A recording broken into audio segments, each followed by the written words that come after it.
Hello, Gaston County. Welcome to another episode of Gaston's Great. I think this is episode number 145, a podcast highlighting some of the great things happening in and around Gaston County. I'm your host, Stephen Long. We're coming to you once again from the worldwide headquarters of GSM Services right here in downtown Gastonia. We simply believe in discussing more of the reasons why Gaston's great. We're highlighting another great, normally I say organization, maybe this programs is a better description, but we are highlighting the Center Daycare Services for Adults in Daylite. And I'm sure we'll get into exactly what that means, but we have Karen Creech with us today. Karen is the program supervisor. So Karen, it's great to have you on and welcome to the podcast. Thank you. Happy to be here. Absolutely. So we like to get right to it. So if you don't mind, just for our listeners, just tell us a little bit about yourself, anything you'd like to share. Okay. Well, just as you said, I'm the program supervisor for the Center Daycare Services for Adults in Daylite. I've been there for about 7 years. It falls under Gaston County government. I have actually been in Gaston County probably 29 years. I am originally from Virginia, got my undergrad at Radford University and my master's in public health at Walden University. Been married for 30 years in January. Oh, wow. Yes. Congratulations. Yes. And I've currently that's longer than me. Long. Got me by about a year and a half. Oh, yes. It'll be 30 in January. Okay. And then I currently just took on custody of an 8-year-old. So, oh, wow. My life has drastically changed. So just from no kids to an 8-year-old in the house, or? Well, we raised our 2 nephews, so they're 34 though. So okay, yeah. I've been on my own, doing my own thing for the last 20 years. Well, and is that congratulations, I guess, or good luck? Yeah, well, I was like, it can go either way. I have 3 kids, so I'm familiar with doing all that. Yeah, congratulations or good luck. Sometimes you say that to people that birth them too. Yeah, well, fair enough. Fair enough. Yeah, it depends on what stage you are. Having 2 girls going through those teenage years. Oh, yes. That was quite interesting.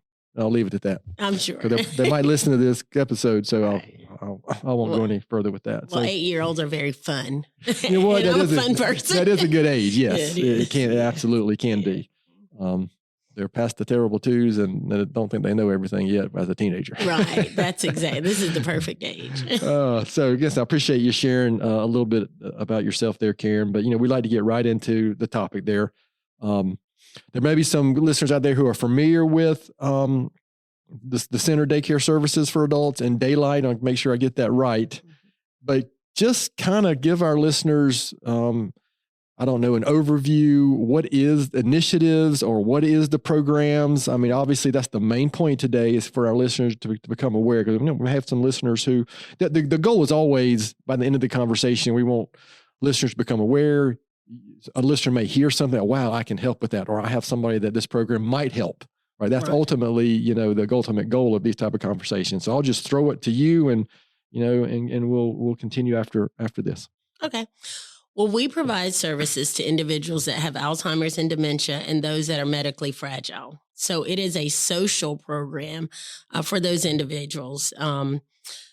I explain it as activity. So we try to stimulate their brain. We try to let them allow them to engage in social activities. And of course, we allow for a physical activity. So, everyone wants to retire, travel, go and do, and then life throws you a curveball. Sure. Well, we're the curveball. So when you can't just hang out at the senior center, then you can come to our program. And I believe that you need socialization till the day you take your last breath. And this allows that to happen. So you may need that supervision and you'd like to age in place, stay in your home. Well, this allows you to do that. Our center is open 7:30 to 5:30. So just like regular daycare, if you have a caregiver, you can drop off at 7:30. That individual works their 8 to 5 and picks up at the end of the day. And then our Daylite program is kind of a caregiver's day out. It's just to give caregivers a break during the day. It's open on Tuesdays and Fridays from 9 to 3. So our focus is to keep Gaston County individuals employed, allow for socialization of those individuals that have those limitations, and also delay long-term care placement. So that is the focus in the initiative. All right. So in between, before, am I understanding right? Before something, a facility like Cortland Terrace or something like that. Right. Okay. Well, my mother-in-law was at Cortland Terrace, is why I'm familiar with that. Okay. Community, I guess. Yeah. And she's in the memory care unit. So I'm familiar with Alzheimer's and dementia as well. All right. So that's a lot. So a couple questions come to mind. So how does it work? How do clients, for lack of a better we call them participants. Thank you. Participants. How do they find out, or how do the families find out? How do y'all get in touch with families and individuals, to become part of the program or get involved? Okay. So again, we're part of Gaston County government, and we fall under Adult and Aging Services. So our Adult and Aging Services department has an intake program. At that point, the individual calls and they would explain that they were interested in adult day services. And then our intake department would go over eligibility criteria for them. We're a social model and not a medical model. So social model means they really just need a supervision, and they have low medical issues. So the individuals that come to our program, they're still able to feed themselves. They're still able to function well in a group setting. We're not a locked unit. So those individuals, now we talk people out of leaving all day long, but our doors are not locked. Right. So we have to be able to talk them out of it. They have to be on a regular diet. We can administer oral medications in the program, but not shots. There's not a registered nurse, and there's monitoring and redirection. So this is for the individual. And I had a caregiver that came in, and she said, this has been great for me. She said, right now, she said, I'm scared mom's going to open up the door for somebody. I'm scared mom's going to wander off. I'm scared she's going to burn the house down. And she said, and I'm at work. And she said, I'm not a very good employee because I'm worried about mom all day long. So this is for that individual that is just not safe at home. They may be able to still manage a lot of their daily living care, but they just need a place for supervision during the day. And maybe that caregiver doesn't want to place their loved one in a facility. Then it gives an alternative option. And we want to make sure that people are keeping their jobs. Some caregivers place in long-term care placement because they have to work, and there's no place for them to go during the day. Alternative. And no one can be on 24 hours. So as you know, as a caregiver, it can be overwhelming. A lot of people said, you don't know how long it's going to last. You don't know where it's going and how far it ends. I had, like you said, even this 8-year-old, I know that hopefully, barring any changes in the next 10 years, I'll have my freedom back. Right. But you don't know with Alzheimer's and dementia, because some people can live 14 to 20 years with this. You don't know where it's ending. There is, with this 8-year-old I know that he's going to become more independent as time goes on. He'll be able to drive himself to school and things of that nature. And I have a general idea that it's going to happen around 16, somewhere around that. But you don't get that kind of guarantee with Alzheimer's and dementia. That might be going the opposite direction, where they're requiring more, less independence as time goes by. Right. And you don't know where it's ending. So it can be overwhelming. Another piece of it is caregivers have to have support. And I facilitate a caregiver support group every fourth Tuesday of the month. We have that caregiver support group meeting, and that's where caregivers can come together to learn about those things. For example, everybody kind of can give you direction on children, but when it comes to Alzheimer's, you don't always get that extra support on approaches that people have used, strategies they've used. And there might be somebody in that support group meeting that says, hey, my mom did this and I tried that. And so it's a place sometimes just to vent. It's a no judgment zone. We don't drop our jaws at any one's response. You get to feel the emotions you get to feel. And then sometimes it makes you feel better because you say, wow, my situation is not as bad as I thought when you go in those support groups also. So that's something else that we do have available for caregivers. Yeah, caregiving, I don't like to use the word burden, but it's because it's just part of the journey can Right. be. But yeah, but there is a weight and a responsibility for caregiving that's it's just unique, and every situation is unique. That every family situation is unique. So, okay, so you described a lot here. Maybe can you share something? Maybe something a little more specific. The day in the life at the center. Okay. So it's just kind of what are some of the activities and things that a listener might be interested in hearing about? Okay. So we're always have activities that are engaging them socially, physically, and cognitively. So individuals from at the beginning of the day, there's some people there around 7:30. Of course, they get coffee and conversation when they come in, and that's just to interact and socialize with other individuals. And then around 9:30 or so, we do 15 minutes of chair aerobics, where at the senior center, you might get an hour of Zumba. So it's modified. And then they get a light snack. If you're want grits and eggs and sausage, do that at home, but we'll give you a light snack when you come in. And then we usually start with an activity, and that could be an activity such as bingo. There will be bingo at the adult day program, definitely. Right. It could be a craft of some sort that they're making.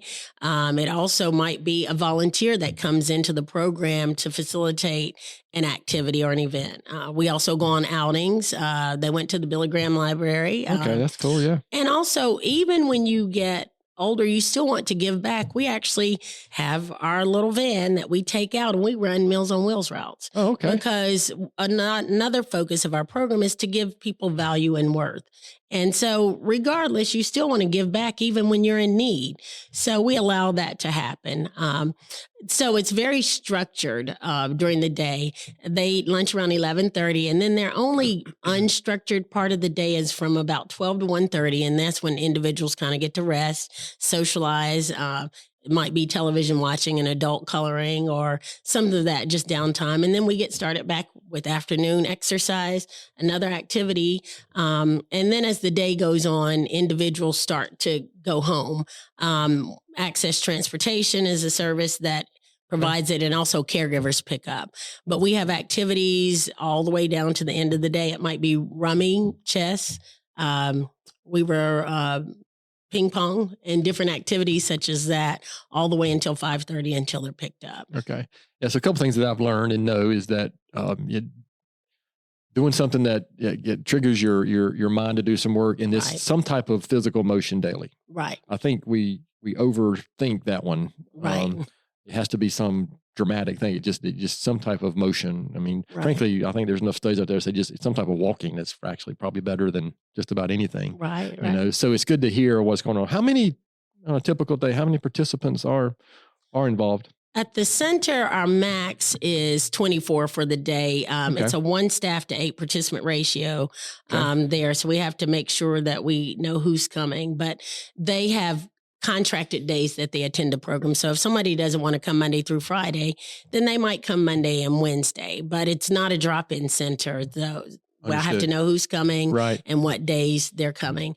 At Daylite, our max there is only 7 right now. It is a program, again, kind of like a caregiver's day out.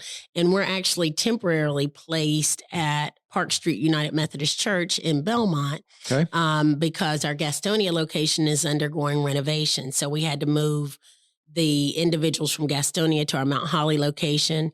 Thought it would be much easier to go to a church and say, hey, can I have your building 2 days for a few hours instead of Monday through Friday, 7:30 to 5:30. So once the building's renovated, we'll make our move back to Gaston County, and then Daylite will move back to our Mount Holly location.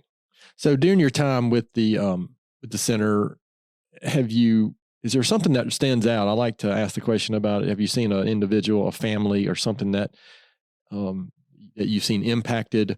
Or I'm assuming you're seeing some of the same people, daily and over, but does something stand out like, wow, that's why it's worth having this, this program here in Gaston County? Something stand out for you?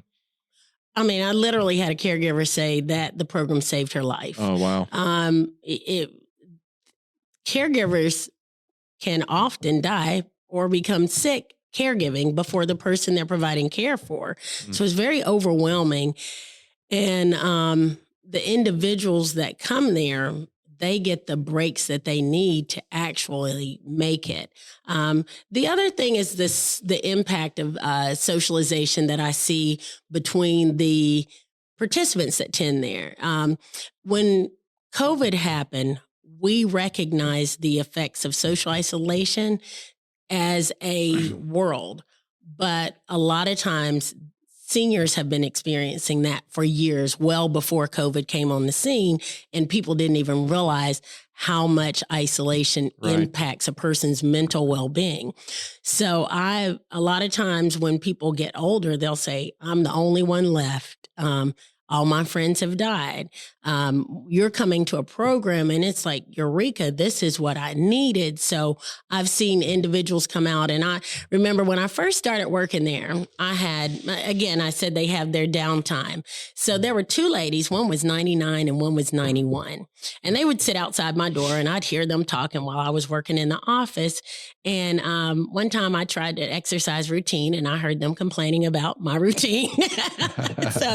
And then the next day, so one came Monday through Friday and the other came Tuesday, Thursday, Friday. But so that Tuesday, after the one was out, the other one said, it sure is lonely when you're not here. And wouldn't it be wonderful to be 99 years old and missed by somebody? Oh, wow. Yeah. And so that was the most impactful thing that I've heard, is you just don't realize that we all need connection. We all need other people. And sometimes people don't even realize what they're missing until they get back into the program. Initially, people feel like they're doing something to a loved one when they put them in a program like that. Sure. And you're actually doing something for them. So once they get in the program, there's a level of guilt there with anything like that. Yeah. Like you put mom away or you put dad, but you're actually doing something for them. Because now they have that connection that's beyond you. They have friends that they actually connect with, people that they exchange numbers. They call each other outside of the place. I had two females that came in. We called them Thelma and Louise because they were rebels. Their children were trying to take their cars away from them, things of that nature. Well, they found out when they came to the program. Right, the car thing is tough. Yes. They're trying to take my car away from me. And so they actually became friends and found out that they live close to each other. And so then they started hanging out. If one of them was out sick, they'd call for the other. And I'd say, you can't call in for your friend. They have to call in for themselves, or their caregiver does. But it was nice that they actually became friends there. And some of them don't have an opportunity to get out anywhere except for our program. So when they don't have the opportunity to meet new friends and new people until they come to our program. So that's just a plus that comes with the program also. Yeah. So I know something I've learned from just being 54 years old now and so much reading, and especially going through COVID. Yeah. We are not designed to be solo. That's right. We're just not.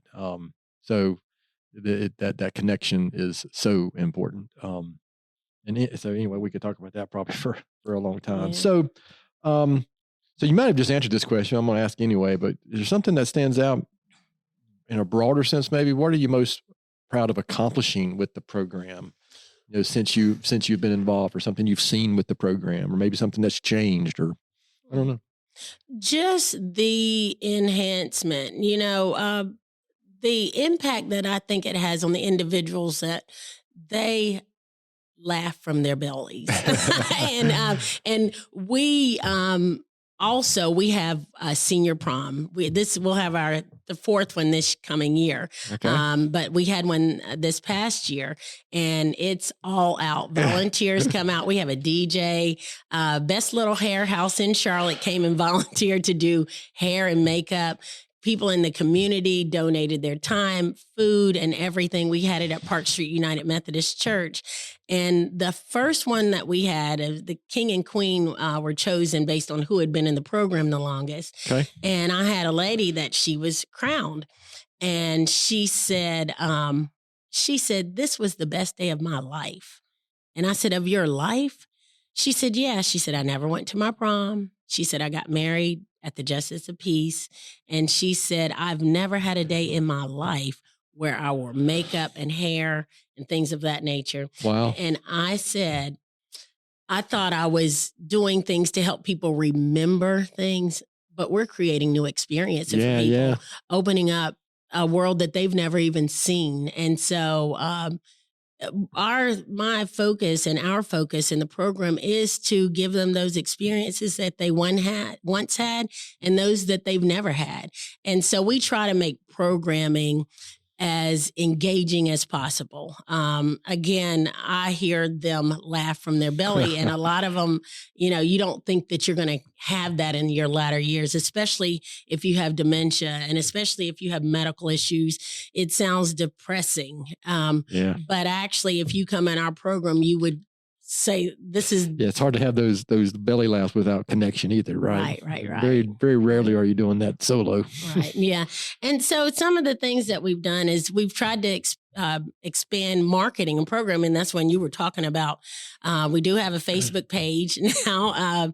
It's the Center Adult Day Services. So you can follow us and see the activities and events that we're doing. So that's something that's been really impactful that we've started.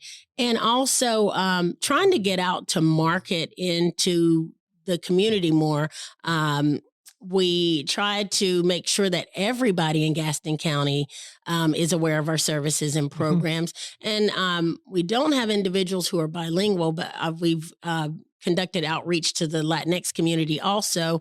I have an intern that we've gotten from UNC Charlotte. She's bilingual, and she comes in. So we've done a lot of the outreach to that community also, because we want to make sure that everybody in Gaston County is aware of our services and resources. So just doing more things like this. When I started in this program, they said it was the best little secret in Gaston County, and we don't want it to be a secret. Yeah, we want absolutely. the secret to get out. So where is the center located? Right now, the building that's undergoing renovations is actually, and a lot of people know where the old orthopedic hospital is if you're in Gaston County. So it's 900 Roberts Drive. It's right on that campus off of New Hope Road. Okay.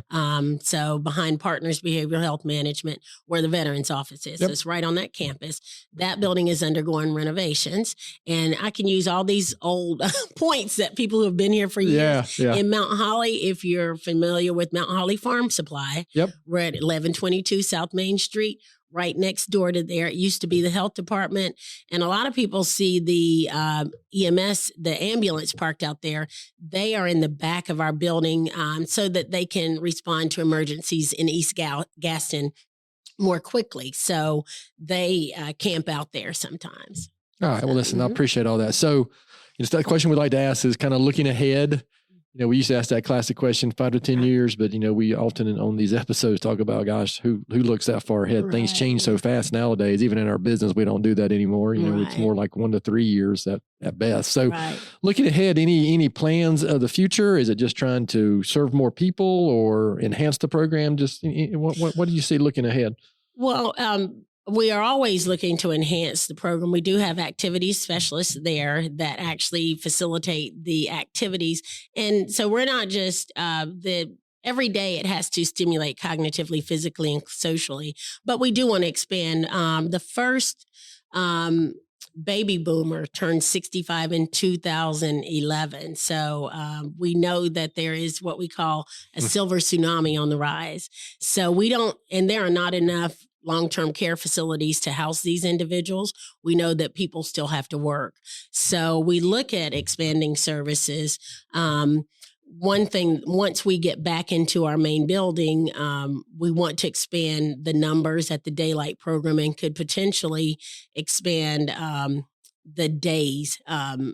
with that Okay. program. That is a group respite program, and the other is adult daycare program. So there are two different programs.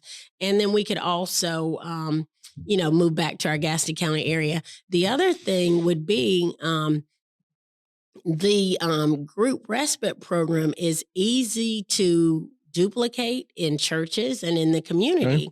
So if there are churches that are interested in having Daylite or group respite services, then that could be something that is done at a church.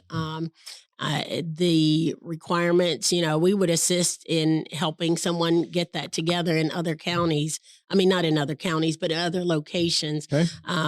It'd be nice to have one in the Cherryville area and things of that nature. So, we'd be in hopes to looking at helping others in the community.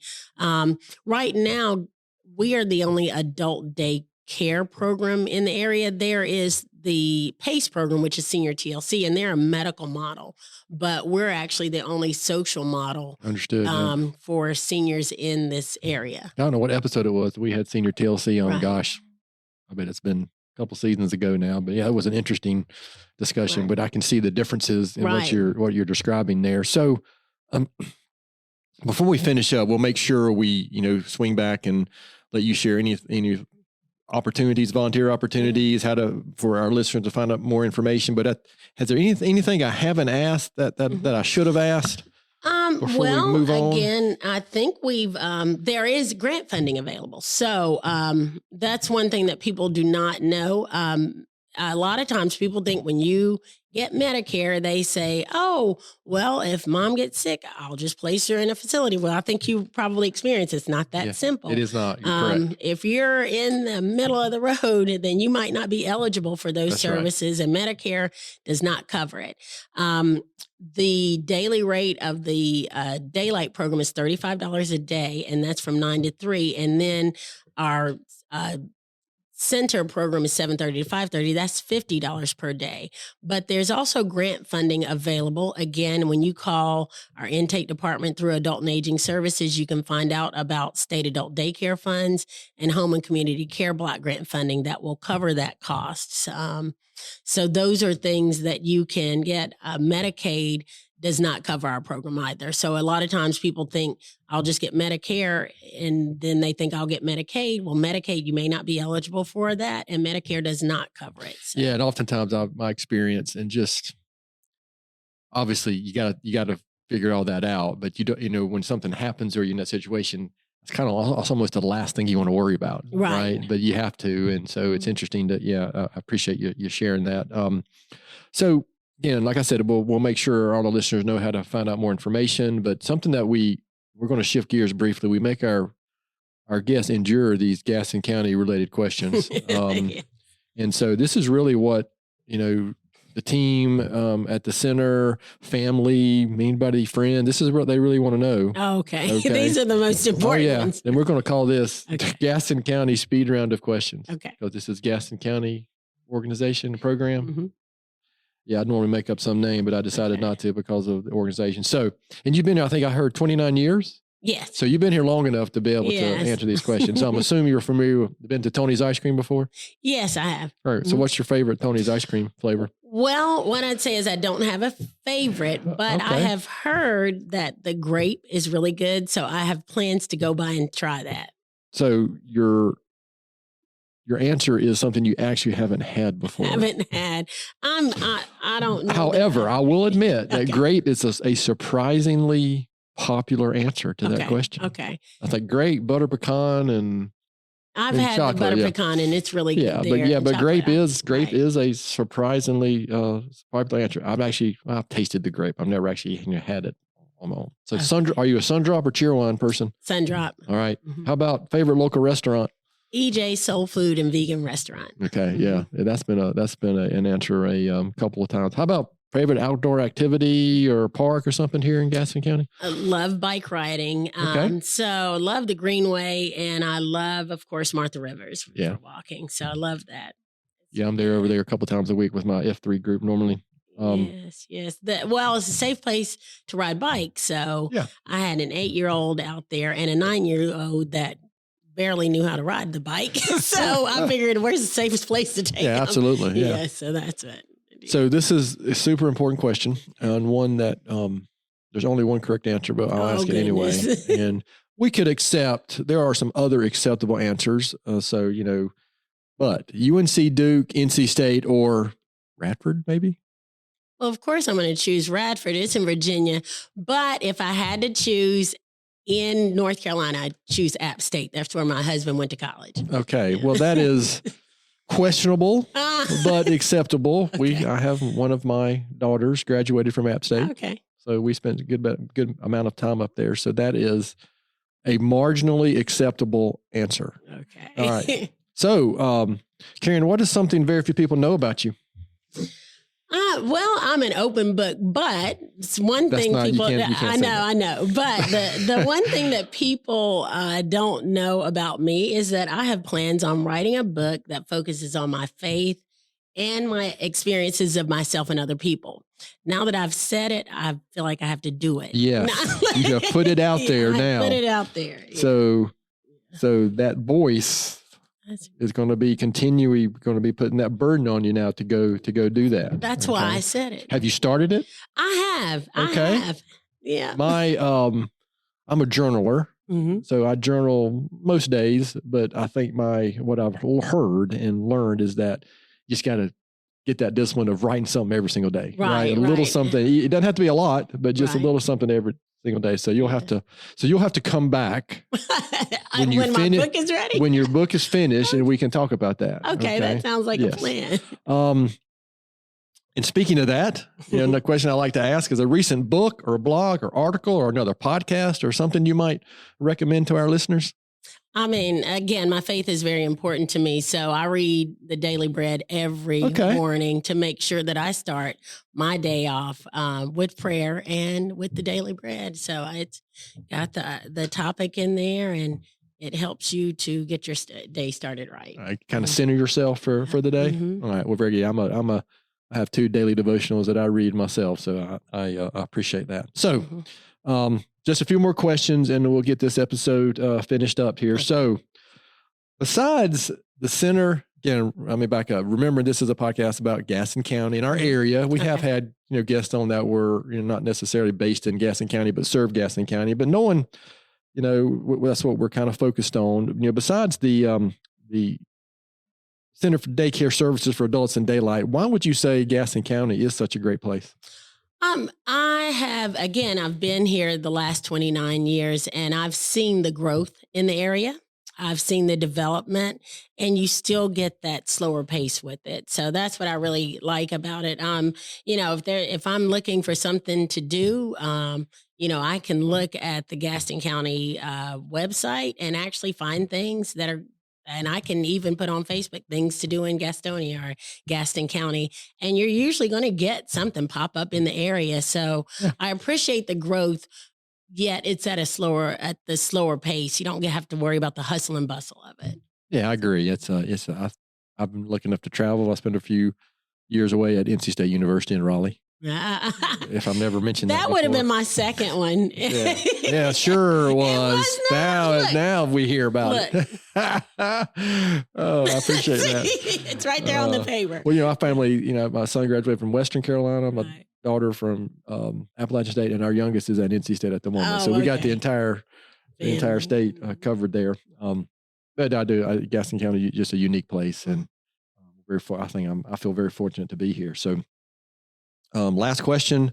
Knowing what you know now, Karen, what advice would you give your 20-year-old self? Relax and breathe. Breathe. People don't realize that breathing really helps more than you anticipate. That's I've got an app. So in addition to the Daily Bread and reading, then I do the breathing app on there every morning, and people underestimate the importance of breathing. Yeah, my wife read a great book. I think it's called Breathe or Breath. But it is about the intentionality of that, because that's something we just take for granted, right? And we don't really pay attention to it. So I agree with that. Almost most people might think meditation, but all that's connected. Right. To just pause and really pay attention to your breathing and how you do this thing. It's funny how, and you say relax. I think you're the first person that maybe has used that word, but a common answer to that is, gosh, when we were 20, the things we thought were important or bad right.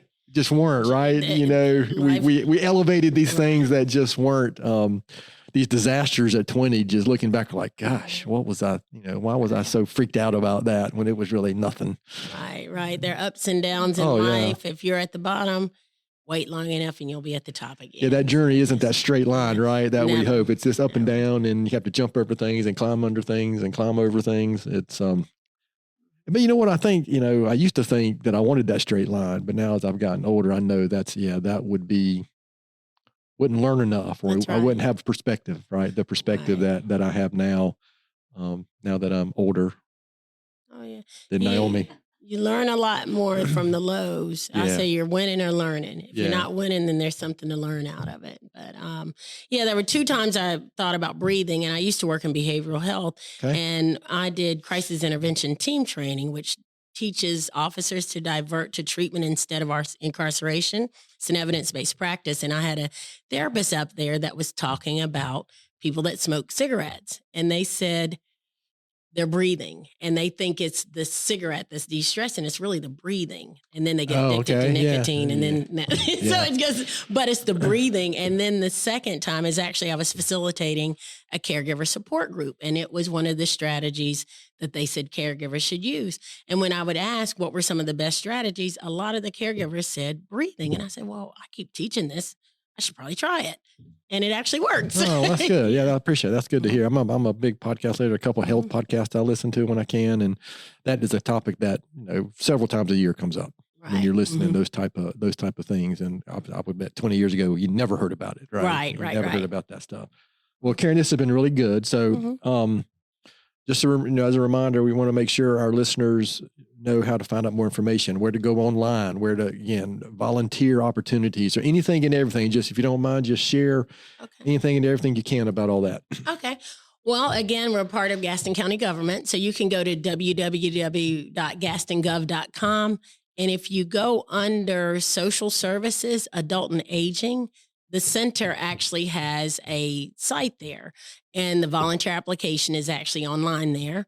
Or you can call our intake department at 704-862-7540, and you'll learn about not only our program, but all adult and aging services through that intake line. Again, we do have volunteer opportunities.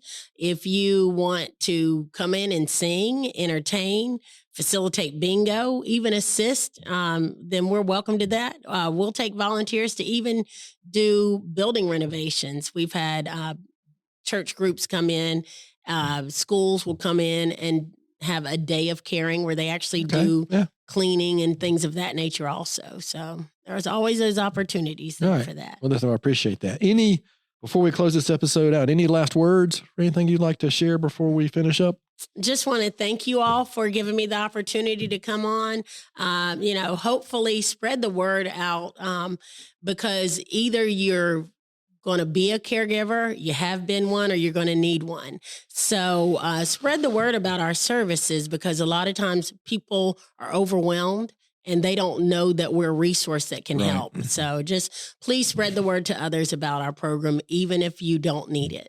Yeah, until our family dealt with it, I really had no idea what was needed in the services out there. We're involved, my wife and I are both involved in the Alzheimer's Association, but because we're a little further along in our journey at the moment than your participants. Okay. So yeah, having an option in between, man, I really think that can be, that's just it's good to hear. Cause I heard of the program, but frankly, I didn't know as much about it as I should, especially being here and being involved in so many things like I am.